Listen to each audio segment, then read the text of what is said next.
Ethan Ward had everything a man could dream of: wealth, fame, and a name that echoed through the business world. But one rainy night changed everything. The sound of screeching tires, shattering glass, and a sudden flash of light was all he remembered before waking up in a white hospital room, unable to feel his legs. Months later, he sat in his mansion, staring out the window as raindrops slid down the glass like tears. Once the most powerful CEO in the city, he was now trapped in a wheelchair, haunted by memories of who he used to be. The staff had all left, unable to bear his temper and bitterness. He yelled, cursed, and threw things just to feel in control of something, anything. When his assistant told him she had hired a new caretaker, Ethan didn't care who it was. But when the door opened and a tall black man entered with calm eyes and a soft voice, Ethan felt uneasy. "Good morning, Mr. Ward," the man said kindly. "My name's Marcus Lee. I'll be helping you from today." Ethan's expression darkened. He turned his chair away and muttered, "I don't need help. Leave." But Marcus didn't. He simply placed the groceries on the counter, wiped his hands, and started preparing breakfast as if he hadn't heard the insult. The smell of sizzling eggs filled the air, something Ethan hadn't smelled in months since the cook quit. "You can't just walk into my kitchen," Ethan snapped. Marcus didn't look up.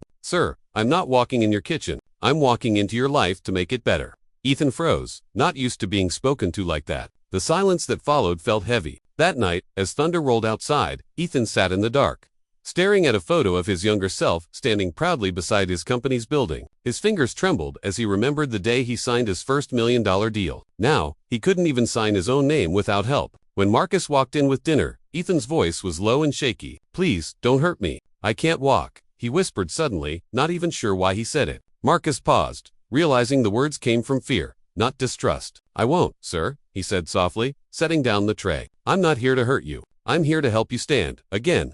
Ethan looked at him with disbelief. "You think I can just stand? You don't know what it's like to lose everything." Marcus's eyes darkened, but his tone stayed steady. "I lost my wife to cancer, sir. I'm raising my daughter alone. I know exactly what it's like to lose everything." For the first time, Ethan didn't have a reply. His voice cracked. "Then why do you keep smiling?" Marcus smiled faintly. "Because my daughter still looks at me like I'm her hero, and that means I still have a reason to keep going. Maybe you just need to find yours."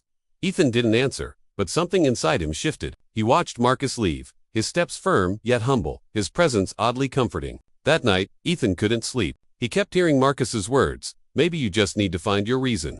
At 3 in the morning, he rolled his wheelchair toward the mirror. The man staring back at him looked like a stranger: tired eyes, unshaven face, hopelessness carved into every line. He whispered, "Who am I now?" The next morning, when Marcus arrived again, Ethan didn't yell this time. He just sat quietly as Marcus cleaned around him. "You can leave if you want," Ethan muttered. Marcus smiled. "I don't leave broken things. I fix them."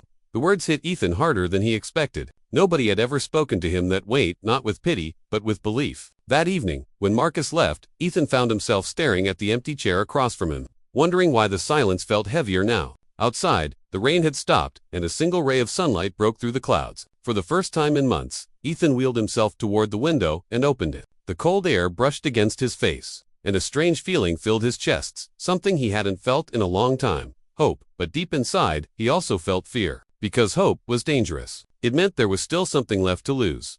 Days turned into weeks, and though Marcus showed up every morning with a calm smile and gentle voice, the wall between him and Ethan stood tall like an invisible fortress. Ethan refused to let Marcus push his wheelchair, refused to eat the food Marcus cooked, and refused to answer most of his questions. He hated how patient Marcus remained, how he never raised his voice no matter how harsh Ethan became. The mansion felt cold despite its luxury, filled with expensive furniture but no warmth, no laughter, no sound except the ticking of the clock and the faint hum of the wind through the curtains. Marcus spent his hours cleaning, cooking, and quietly fixing the things Ethan had neglected for months. One afternoon, when Marcus was polishing the dusty piano in the corner, Ethan snapped, "Don't touch that. You don't know what it means to me."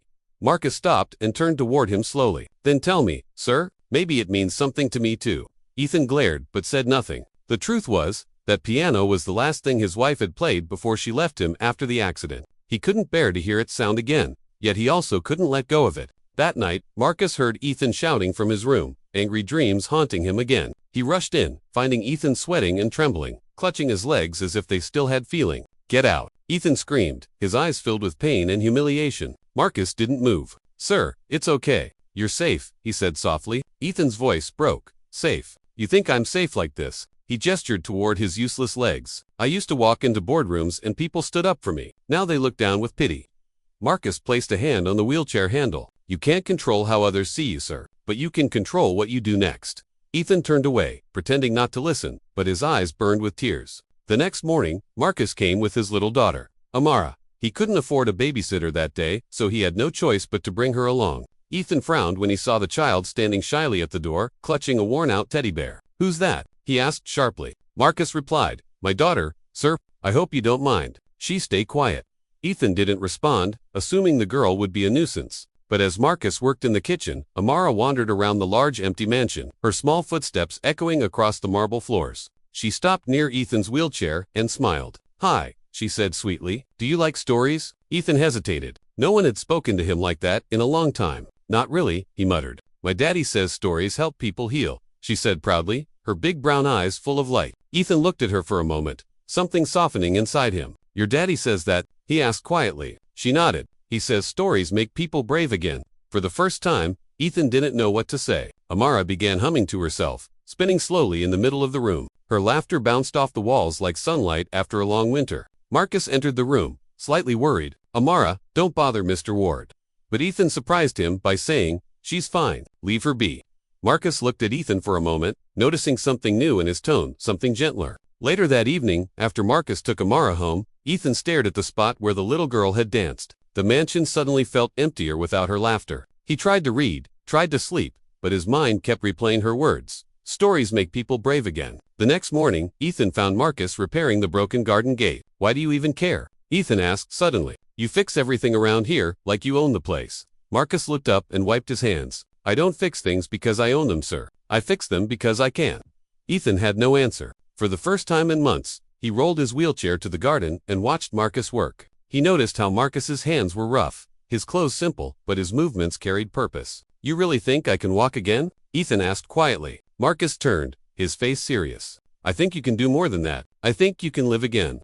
The words hung in the air like a challenge. That night, Ethan found himself trying to move his legs again, his face twisted in effort. Nothing happened, but this time he didn't cry. He just kept trying until exhaustion took over. Somewhere deep inside, he felt something shifted, not in his body, but in his heart. A few days later, Marcus came in carrying fresh groceries, humming a tune. "You're always singing," Ethan said without looking up. "Why?" Marcus smiled faintly. "Because it keeps the noise of worry away."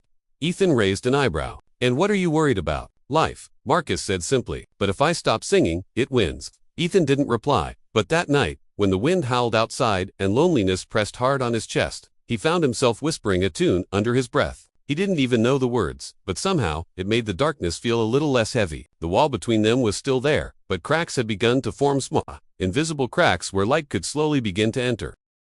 One quiet night, long after the lights in the mansion had gone out, Marcus woke to the faint sound of something falling in the next room. He rushed in and found Ethan on the floor beside his wheelchair, his hands trembling as he tried to lift himself up. Sweat glistened on Ethan's forehead, and his face was twisted in frustration. "I was trying to move my legs," he said in a hoarse voice, "but nothing happens."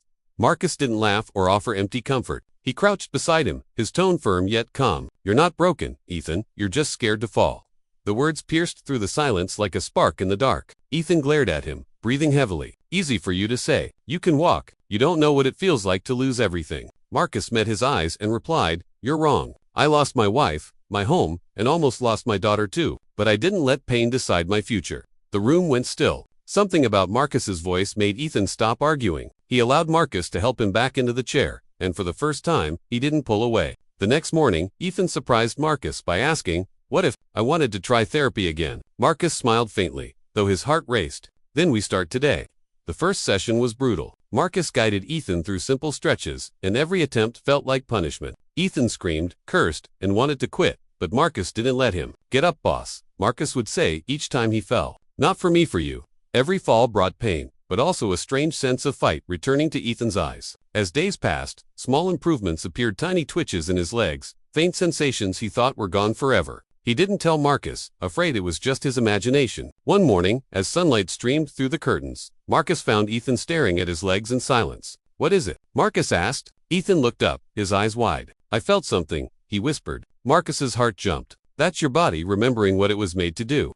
The sessions grew harder after that. Marcus pushed him beyond comfort, making him lift, stretch, and balance. The once cold mansion was now filled with sounds of effort, laughter, and sometimes even anger. There were moments when Ethan snapped, shouting, "You don't understand how humiliating this is." But Marcus stayed patient. Humiliation only hurts when pride is heavier than hope, he said one afternoon, wiping the sweat from Ethan's forehead. Ethan didn't reply, but deep down, he knew Marcus was right. Slowly, the walls between them started to crumble. They talked more now about life, about Marcus's late wife, and about Ethan's estranged son who hadn't visited in years. One evening, while the two sat near the fireplace, Ethan asked, "Why do you care so much about helping me?" Marcus stared at the flames and said quietly, "Because once, a stranger helped me stand when I had nothing. Now, it's my turn."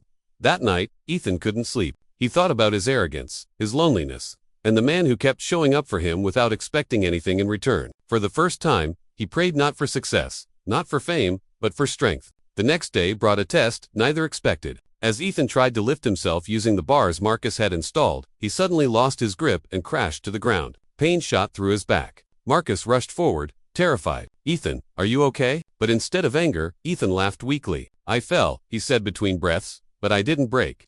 Marcus smiled, his eyes wet. "That's what strength looks like." From that moment, something in Ethan truly changed. He began waking up early, following the exercise schedule Marcus made for him. He asked about Amara's school, listened to stories, and even played chess with Marcus in the evenings. The mansion felt alive again. Yet, beneath the progress, a quiet tension grew. Marcus seemed distracted lately, taking phone calls outside, his face tight with worry. Ethan noticed but didn't ask, afraid of prying. Then one day, while Marcus was helping him practice standing, his phone buzzed with an urgent call. He answered, his expression changing instantly. "What happened?" he whispered into the phone, his voice shaking. Ethan watched, confused, as Marcus went pale. After a moment, Marcus hung up, forcing a smile that didn't reach his eyes. "Everything okay?" Ethan asked. Marcus nodded quickly. "Just something with my daughter's school. Nothing serious." But that night, Ethan heard him crying quietly in the guest room. He didn't say anything, though the sound stayed with him. The next morning, Ethan made a decision. "Marcus," he said firmly, "whatever's going on, tell me. Don't hide it." Marcus sighed, his hands trembling. "It's Amara," he admitted. "She's been feeling weak for weeks. The doctor says she needs surgery, but I can't afford it." Ethan stared at him, shock turning into something deeper, a sharp ache of empathy. For the first time in years, he saw beyond his own pain. "Why didn't you tell me?" Ethan asked quietly. Marcus looked down. "Because you've already got your own battles, sir." Ethan's eyes softened. "Then let me fight this one with you." Marcus tried to refuse, but Ethan didn't listen. He picked up the phone and called his personal accountant. "Transfer what's needed to the hospital," he said firmly. "That girl gave me hope when I had none. It's my turn." Marcus's eyes filled with tears. "You don't have to do this." Ethan shook his head. "No, Marcus, I do." That day, something more powerful than therapy happened between them, a bond built, not from pity, but from shared humanity. As Ethan watched Marcus leave to be with his daughter, he whispered to himself, "You helped me stand. Now, I'll make sure you don't fall." And for the first time, Ethan realized that healing wasn't about walking, it was about finally learning to care again. The hospital hall smelled of antiseptic and fear as Marcus sat outside the emergency ward, his hands shaking, his eyes fixed on the red operation in progress light above the door. Amara had fainted at school, and doctors had said her heart condition needed surgery as soon as possible. He had never felt so helpless, not even when he buried his wife. When Ethan called him that morning, Marcus's voice was hollow. "She's in the hospital," he said quietly. "They say it's bad." For a long moment, there was silence on the other end, and then Ethan said, "Tell me where you are."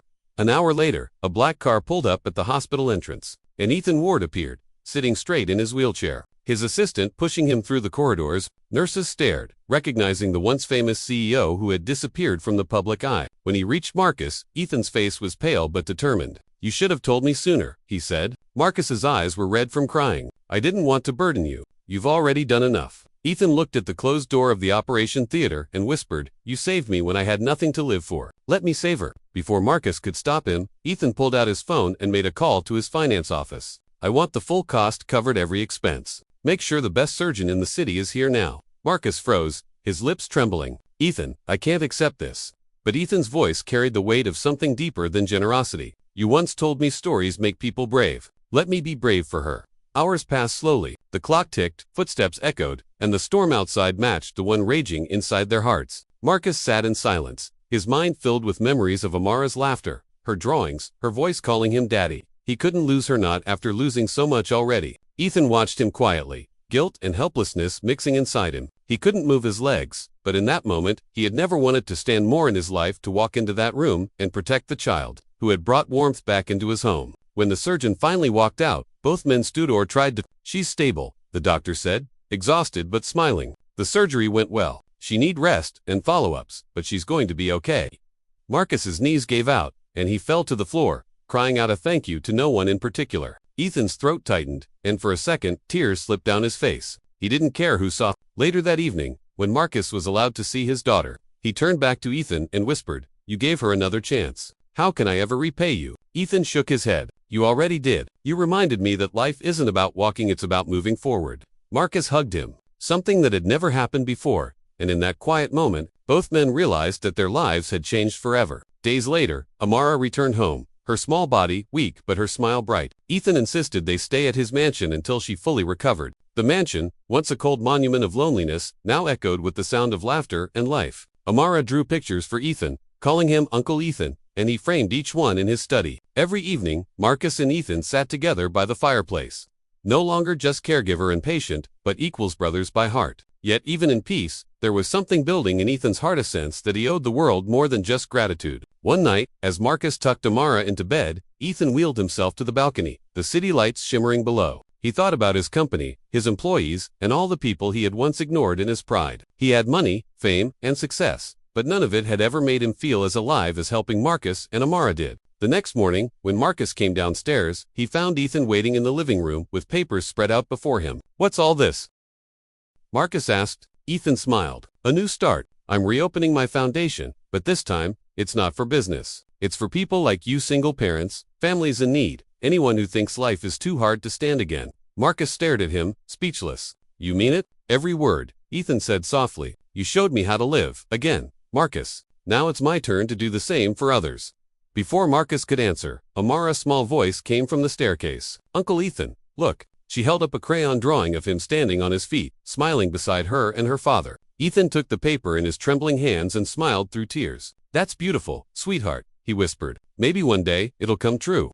He didn't know why, but he felt that something within him was changing, something powerful, unstoppable. Over the next weeks, as Ethan worked tirelessly from his wheelchair to relaunch the foundation, he also continued his physical therapy. Every day, Marcus pushed him to go a little further, to believe a little more. And every time Ethan wanted to give up, he thought of Amara's drawing and Marcus's words. "You're not broken, you're just scared to fall." One morning, Marcus walked into the therapy room to find Ethan gripping the parallel bars, his body trembling with effort. His face was pale, sweat dripping down his temples. "Ethan, what are you doing?" Marcus asked in shock. Ethan looked up, his voice steady despite the strain. "I'm standing, Marcus. Not for me, for you and Amara." His arms shook, but his legs moved just slightly, but enough to make Marcus freeze. Tears filled his eyes as he ran forward to steady him. "You're doing it," he whispered. "You're actually doing it." Ethan's voice broke into a laugh that turned into a sob. "I can feel it," he said breathlessly. "I can feel the floor beneath me." In that moment, all the pain, all the darkness, and all the years of regret vanished. The man who once begged the world not to hurt him was now standing, facing it head. It was the day of truth, not the day he walked, but the day he truly rose. The morning sun crept slowly through the wide windows of the mansion, painting golden lines across the marble floor as if marking the beginning of something extraordinary. Ethan sat quietly in his wheelchair, staring at the parallel bars across the room. It had been months since his accident, months of pain, fear, and hopelessness, but today felt different. There was something electric in the air, something that made his heart beat faster. Marcus stood nearby, his hands clasped together, eyes filled with both pride and worry. Amara, now full of life again, sat on the couch clutching her teddy bear, whispering softly, "You can do it, Uncle Ethan." Her voice, so innocent and full of belief, was stronger than any medicine. Ethan took a deep breath, feeling the weight of his past pressing against him, the accident, the loneliness, the nights of tears he had hidden from everyone. He remembered the first day Marcus entered his home, the fear he had when he said, "Please don't hurt me, I can't walk," and how that same man had stayed, never giving up on him. Today was the day to honor that faith. Marcus wheeled him toward the bars and said quietly, "This is it, Ethan. Don't think about what you lost. Think about what you're about to gain." Ethan nodded slowly, his palms sweating as he gripped the cold metal. Every sound in the room faded away, the ticking clock, the birds outside, even his own breathing. All he could hear was his heartbeat, pounding like a drum inside his chest. With one push, he lifted himself up, his arms trembling, his shoulders screaming in pain. For a second, his legs felt lifeless again, and doubt crept in. "I can't," he whispered, but Marcus's voice cut through his fear like light through darkness. "Yes, you can. You've already stood in spirit. Now stand in truth." Ethan closed his eyes, focusing on the faint feeling beneath his feet. His muscles shook, but there it was, a pulse, a connection, a spark of life. He tightened his grip and pressed down, Slowly, his knees bent, and his body began to rise. Amara gasped, covering her mouth, tears already forming in her eyes. Marcus moved closer, ready to catch him if he fell, but Ethan didn't fall this time. He was standing wobbly, trembling, but standing. The sunlight caught his face, and for the first time in years, he smiled without pain. "I'm doing it," he whispered, disbelief mixing with joy. "I'm really doing it." Marcus's eyes glistened. "You're not just walking, Ethan, you're living again." Ethan took one shaky step forward, his legs trembling under his weight. Every inch felt like a battle, every breath like a victory. He thought of his company, his employees, his mistakes, and the emptiness that had consumed him after the crash. Each step now felt like redemption for all of it. "Come on, Uncle Ethan," Amara cheered, her small hands clapping. One more step. He looked at her, that little girl who had once drawn him, standing beside her, and smiled through tears. "For you," he said softly, taking another step. Then another. The third step nearly made him fall, but Marcus caught him just in time, holding him steady. "Don't stop," Marcus said firmly. "Every fall you take now is a step closer to who you're meant to be." Ethan nodded, his body trembling from exhaustion, but he didn't stop. By the time he reached the end of the bars, the room was silent again, except for the sound of his uneven breathing and Amara's quiet sobs of joy. Marcus let out a deep breath, whispering, "You did it, my friend. You did what no doctor believed you could." Ethan looked down at his legs, then at his hands gripping the metal, and laughed a real laugh, loud and full of life. "I didn't just stand up," he said between breaths. "I stood back up." Marcus smiled and placed a hand on his shoulder. "That's the difference." The three of them stood together in the morning light, one man who had lost everything, another who had given everything, and a child who had unknowingly healed them both. But the day wasn't over. Later that afternoon, Ethan called a press conference at his company headquarters, something he hadn't done since before the accident. The world had thought he disappeared forever. But when the cameras flashed and the crowd saw him arrive walking slowly but proudly with a can, the entire room fell silent. Reporters whispered in disbelief, employees wiped tears, and even those who had doubted him stood up in respect. Ethan took the stage, his voice calm yet powerful. "Months ago, I thought my life was over," he began. "I thought success defined me, and when I lost my strength, I lost myself. But a man who had far less than I ever did taught me something no business school could. Kindness is the greatest strength of all." The crowd listened, frozen in awe. He gestured toward Marcus and Amara, who stood nearby, both trying to hold back tears. "This man, Marcus Lee, helped me walk again, not just on my feet, but through life. And his daughter reminded me that even broken people can bring hope to the world."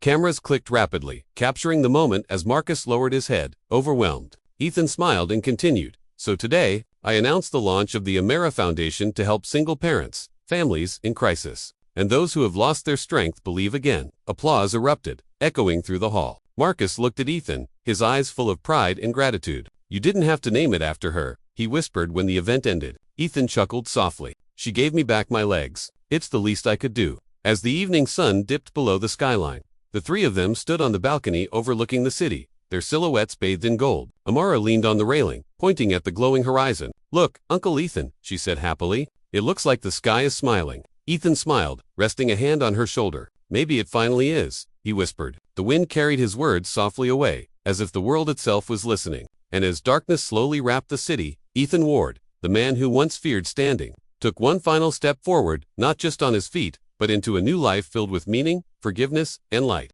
That single step changed everything.